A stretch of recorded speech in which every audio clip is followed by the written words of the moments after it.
Hi everyone, I'm absolutely thrilled to be part of this online agricultural show being sponsored by Love British Food. What a fantastic idea in these current times. Normally about this time of year I would be presenting at the Watercress Festival, which is in Alresford, the watercress capital of the world, and featuring this beautiful ingredient. So I'm going to do something with it today. I live about 5 minutes drive from Alresford and the watercress beds. This stuff is so good for you, it's so healthy, it's really wonderful flavour, rich, peppery, and the Watercress Company are selling it online at the moment, beautifully packaged. I mean, not as much as this, you don't have to have, but it's really worthwhile, and supporting them and going online and ordering bunches of it. And the other ingredient I'm going to be featuring today is from this fabulous company. It's chalk stream trout. Now, chalk stream trout is really a premier product. I've been along and seen it. It's beautiful, fresh water, all taken straight off the river Thames, and the trout are magnificent. And they're selling online too. If you are worried about the ethical farming of salmon, or you want to try something different, I cannot recommend this ingredient highly enough. So today I'm going to be using what came in this box, which is a side of hot smoked trout. But you can go online and buy, I mean, this is a beautiful fillet of fresh trout that they've sent me, half fillet, half a fish. They do a cold smoke as well, which is very like smoked salmon, and I think much better, I would say. And trout pates and all sorts. So please, if you get a chance, try and support these people, because sorry, something offside here. It's generally just beautiful produce. I took some off of this earlier to make a hero dish of what I'm going to be doing today, and really I'm going to make almost like a smoked fish and watercress burger, the trout and watercress burger. We've had a bit of fun because I made my gluten-free focaccia buns in the chef's ring, and then I made the hero of the thing, and it's much bigger. So when you see the burger, it's a little bit out of sync, but I don't think anybody's going to mind. All of the stuff I'm using today is gluten-free. Obviously, it doesn't have to be. If you're not gluten-free, you don't have to, but my kitchen is gluten-free because my son is a celiac, and I'm a Celiac UK ambassador, and that's the way we cook.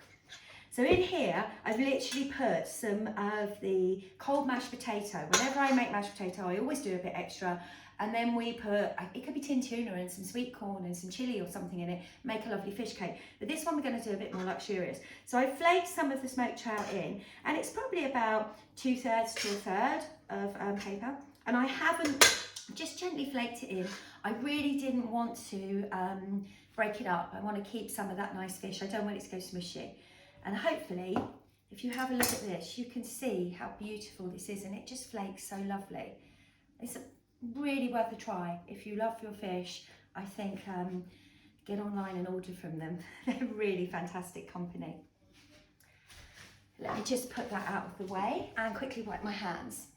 We've got so we've put in there, as I say, a smoked trout, some cold mashed potato, and then I'm going to chop.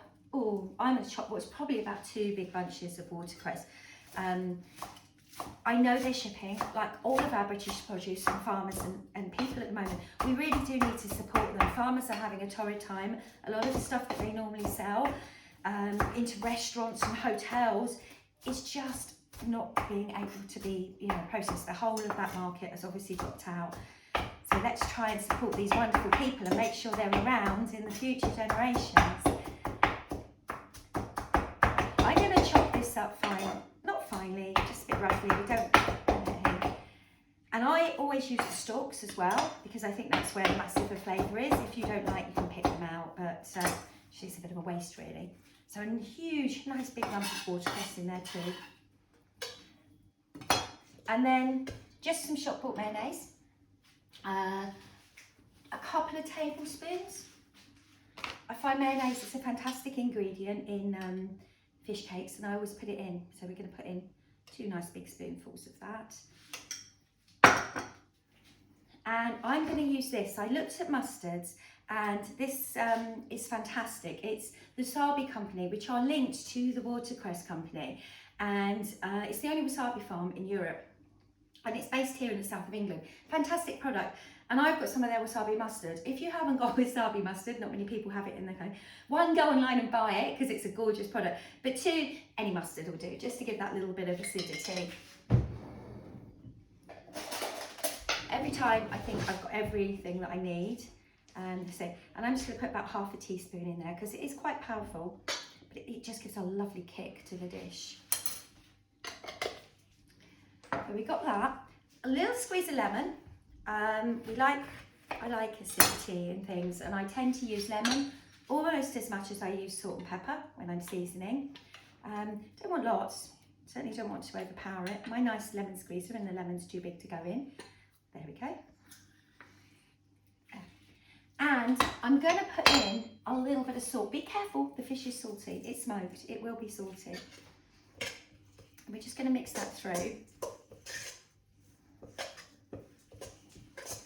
And you'll see it come together. Now, we don't really want, in here there's enough to make 4 easily, about the size of my soup size portions. You want it just so the mash will hold together. I don't put egg in this, so it is soft, it's lovely and soft, but that's up to you. If you want to put an egg in to help, then you can. And then quite simply, we get a nice plate.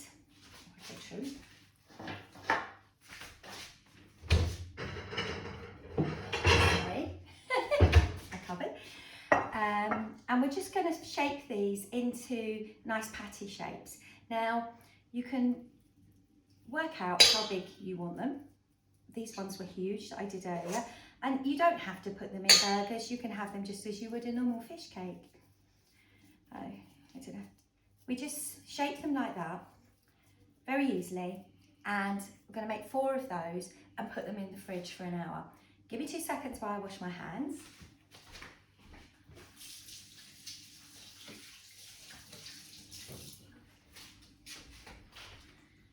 Tea towel. Sorry guys. Find my towel. So I'm going to put these in the fridge for about an hour just to set up. It just makes life so much easier when you come to pane them. And we're going to breadcrumb them to give them a lovely crispy outside finish. I try to use watercress as much as I can. 1, it's very, very good for you. 2, my son, who is the celiac, I think you can get quite low iron levels, and it's one of those super packed foods. It is a superfood, and the iron in watercress is incredible. So he will literally eat, and has eaten it ever since we took him to the watercress bed and we went at school, it by the handful. But I use it almost like a herb, really, I think. It's you can use it as to make pestos, to make garnishes. You can put it through pasta.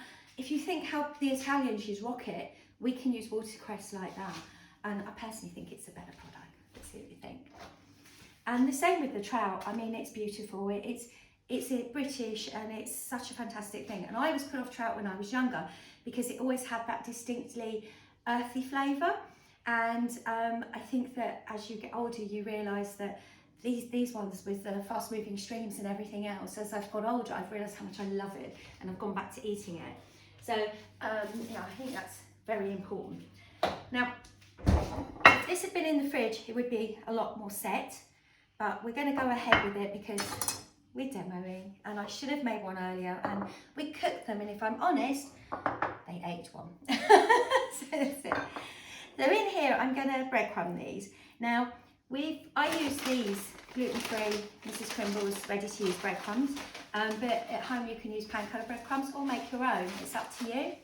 So we literally, as I say, this is very soft, but it's fine. We can make it work. We're going to put it in some flour, very carefully.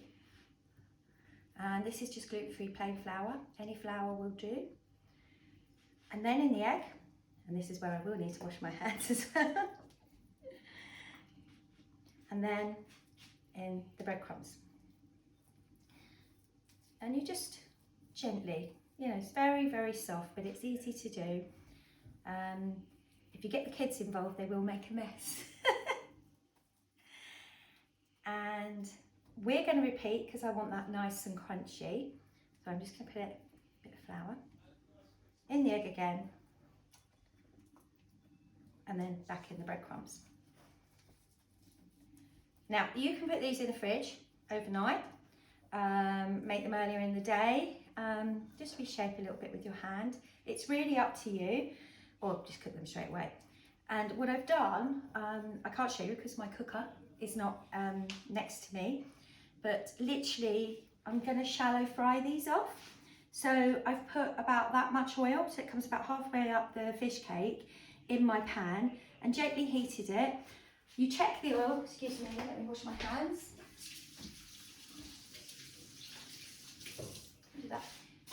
You can check the oil if it's ready and up to temperature by literally taking one of your breadcrumbs and just dropping it in. If it sinks and doesn't bubble, then you know that it's not hot enough. If it comes bubbling up to the top, then it's fine. If it starts spitting and going dark straight away, it's too hot.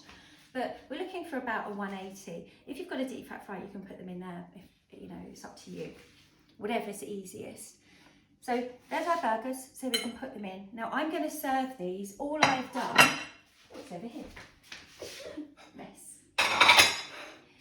All I've done is literally in my food processor put some of a big lump of watercress and some mayonnaise. I'm going to put a little bit of lemon in there.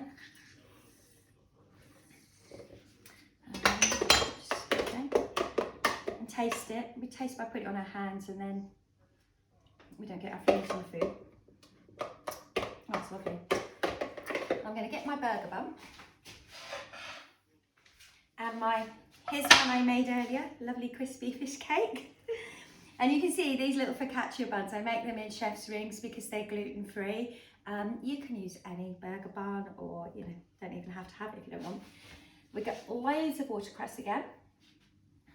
And it's nice to just chop this up a little bit if you are going to eat it like that, because nobody wants to look like Ermine with a big lump of it hanging out your mouth as you bite into your burger. Maybe, I don't know, it's not quite the thing. Just roughly chop it so that it's easier to eat in the burger. Put a big heap of that on the bottom. It's going to fall out, but that's fun to eat. Your lovely fish cake, which as I say, has made much, much bigger than it's supposed to be, so it does quite dwarf the size of the bun. And then we're going to dollop a big lump of this beautiful mayonnaise on the top and finish it off. There you go. I'm really, really hoping that you give these a try and that you can get online and order some of these beautiful products from these fantastic suppliers. And I know that as soon as I've finished, I've got a horde of people behind the phone all waiting to eat them. So I'm going to go now. I hope you have a lovely day watching the online agricultural show, and I'm absolutely over the moon to be presenting to you today. Take care all and keep safe and well. Bye.